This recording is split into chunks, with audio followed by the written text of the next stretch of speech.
కేంద్ర నాయకత్వం అడిగితే కేంద్ర నాయకత్వం రెండు అడిగారు నన్ను, నువ్వు ఎమ్మెల్యేగాను పోటీ చేయాలి, ఎంపీగాను పోటీ చేయాలని. నాకైతే ఎమ్మెల్యేగానే చేయాలని ఉంది. రాష్ట్రానికి ముందు పనిచేసి తర్వాత దేశం కోసం ఆలోచిస్తాను. కానీ ఎంపీ జనసేనదే.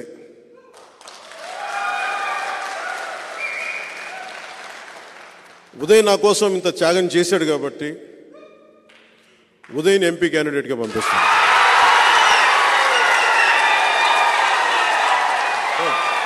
పల్ల పల్ల పల్ల పల్ల పల్ల పల్ల పల్ల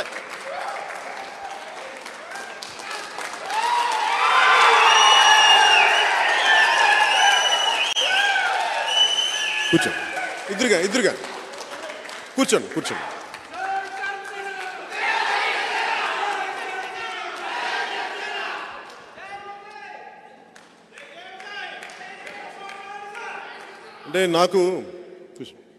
అంటే నాతోటి నన్ను వద్దనుకొని వెళ్ళిపోయిన వాళ్ళు తప్ప నేను ఎవరిని వద్దనుకోలేదు జీవితంలో ఇప్పుడు దాకా. ఒకసారి నా స్నేహం, నా ప్రేమ చూసిన తర్వాత నన్ను ఎవరికి వదలబోతే మా మహేందర్ రెడ్డి గారు మన జనసేన పార్టీ వైస్ ప్రెసిడెంట్ అయినా, నేను పిఆర్పి నుంచి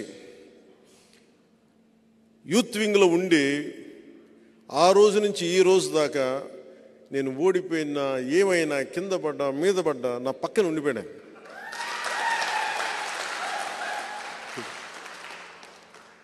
ఆయన ఎందుకు చెప్తున్నానంటే నేను భావజాలం మాట్లాడను, సాధిస్తాను దాన్ని సాధనలో పెడతాను దాన్ని.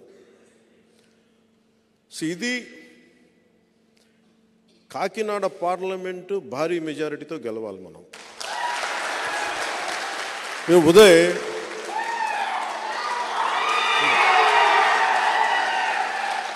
అంటే యాక్చువల్లీ చెప్పాలనుకోలే, అంటే ఉదయ్ లేదు మావాడు నాకు ఎసరు పెట్టవు కదా భవిష్యత్తులో సరదాగా లేదు. నాకు ఒక బ్రదర్ లాంటి తను, తమ్ముడు లాంటి నాకు. అందుకనే కదా పవన్ కళ్యాణ్ అయ్యాడు. ఏలే ఇది ఎందుకు చెప్తున్నానంటే, ఆయన మాట్లాడితే కూర్చొని పాపం వైసీపీ తరపున ఎంపీ ఆయన కూడా నాకు బాగా తెలుసు, సునీల్ గారు వంగాగీత్ గారు వీళ్ళందరూ మన ద్వారా వచ్చిన వాళ్ళే కదా వీళ్ళందరూ. కాకపోతే ఈరోజు నాకు నిజంగా మొన్న పెళ్ళికి కూడా కనిపించారు ఆయన ఎక్కడో మా నాగబాబు గారి ఇటలీలో పెళ్ళికి జరిగితే. అఫ్కోర్స్ ఆయనకి నా డ్రెస్ నచ్చలేదంట, నువ్వేంటి ట్రెడిషనల్ బట్టలు వేసుకోలేదని. నేను సినిమాలు వేసుకోవడానికి ఇబ్బంది పడుతున్నాను, నాకేదో మామూలు చొక్కా ప్యాంట్ నాకు ఇలా రమ్మంటే.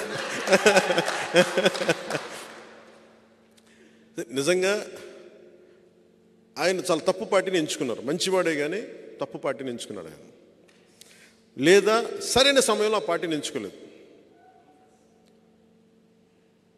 ఈ రోజున వైసీపీ ఎందుకు సుస్థిరత ఇవ్వలేదంటే, వైసీపీ వాళ్ళకి మనసులో లేదు. వాళ్ళకి నిజంగా సుస్థిరత ఇద్దాం అనుకున్నాడు. మీరందరూ చాలామంది వైసీపీ నుంచి కూడా వచ్చారు. ఇప్పుడు నేను నా క్యాడర్ని నేను రక్షించుకుంటాను, నేను వదలను నా క్యాడర్ని. మా కొట్టే సాయిని శ్రీకాళహస్తిలో ఒక చెంపదెబ్బ పడితే నేను మొత్తం ఢిల్లీకి వెళ్తున్నాను ఆపేసి అటు శ్రీకాళహస్తిలో దిగి నేను అంత కాపాడుకుంటాను. మీ మీద ఒక దెబ్బ పడితే, ఒక కేసు పడితే నేను ఉంటాను మీకోసం. మన కాకినాడ అది పదవీ విరమణ చేసిన ఉద్యోగస్తుల తాలూకు స్వర్గం అంటారు దాన్ని, పెన్షనర్ల స్వర్గం అంటారు, పెన్షనర్స్ ప్యారడైజ్. అలాంటిది ఎందుకంటే మా పెద్దనాన్న, నేను ఎప్పుడు చిన్నప్పుడు ఇప్పుడు రాలేదు కానీ కాకినాడకి, మా పెద్దనాన్న అక్కడే పోస్ట్ మాస్టర్గా పనిచేశాను కాకినాడలో. అలాగే మా వాళ్ళు అందరూ, మా బంధువులంతా కోనసీమలో ఉంటారు, మా పెద్దనాన్న పిల్లలంతా. నేను ఎప్పుడు నా మాట పెన్షనర్స్ ప్యారడైజ్ ఉండిపోయింది చిన్నప్పటి నుంచి. అలాంటి పెన్షనర్స్ ప్యారడైజు ఈ రోజున ప్యారడైజ్ ఫర్ గాంజా అయిపోయింది. క్రైమ్ సిండికేట్ పెరిగిపోయింది.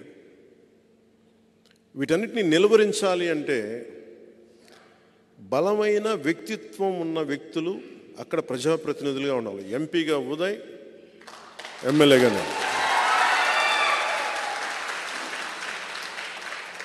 ఉదయ్ ఈ రోజు నేను చెప్తా ఉన్నా, అన్ని నియోజకవర్గాలు తిరగండి, మొత్తం వెళ్ళండి. ఎందుకంటే నాకు పనిచేసే యువత, ప్రధానమంత్రి గారు అడుగుతుంది కూడా, నేను మొన్న మాట్లాడుతూ ఉంటే ఆయన సభలో కూడా చెప్పారు, 2029 ఎన్నికల గురించి నేను ఆలోచించట్లేదు, 2027 గురించి నేను 2047 గురించి ఆలోచిస్తున్నాను. ఇంకో తరం కోసం ఆలోచిస్తున్నారు. ఆ తరం కోసం ఇప్పుడు ఈ రోజున పుట్టిన బిడ్డలు, 5 ఏళ్ల వయసున్న బిడ్డలు, పుట్టబోయే బిడ్డలు, వాళ్ళ 25 ఏళ్ళు వచ్చేటప్పటికి దేశం సంసిద్ధంగా ఉండాలి, ఉద్యోగాలు రెడీగా ఉండాలి, చదువులకి స్కూళ్ళు రెడీగా ఉండాలి, అసలు వాతావరణం బాగుండాలి, కలుషితం లేని వాతావరణం ఉండాలి. మోదీ గారు ఇలా ఆలోచిస్తున్నారు. ఆయన ఆలోచనకి ధీటుగా మన వంతు మనం కృషి చేసేలాగా యువ నాయకత్వం చాలా అవసరం. ఒక ఎంపీగా భవిష్యత్తులో కూడా నేను ఒకటే చెప్తాను, ఒకవేళ మోదీ గారు అడిగితే, అమిత్ షా గారు అడిగితే, నేను ఎంపీకి వెళ్ళాలంటే మా ఉదయన్ అడిగి స్వాప్ చేసుకుంటాం ఇద్దరం.